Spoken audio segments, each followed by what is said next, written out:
Este edificio, construído na década dos 50 para albergar colonias infantís, acolleu ao longo destes anos infinidade de servizos.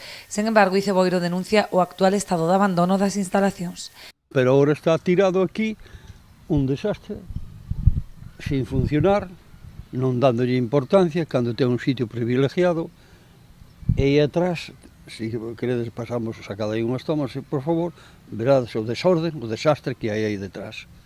E ademais nós denunciamos, e Iceboiro denuncia, que é posible que poida haber corrupción, porque se desapareceron aí contenedores, desaparece material que estaba aí, que estemos nós aquí nas fotos, que as quitamos en junio do ano pasado, e resulta que desaparecen.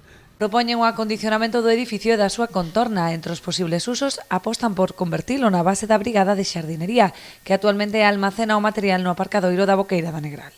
É un caso, Boiro ten unha necesidade tremenda de ter aparcamentos, e ten un aparcamento cerrado, e metiu ali os jardineros que estaban aquí, para decir que chove. Esa foi a desculpa non abrilo. Logo, os jardineros teñen que estar a chuvia.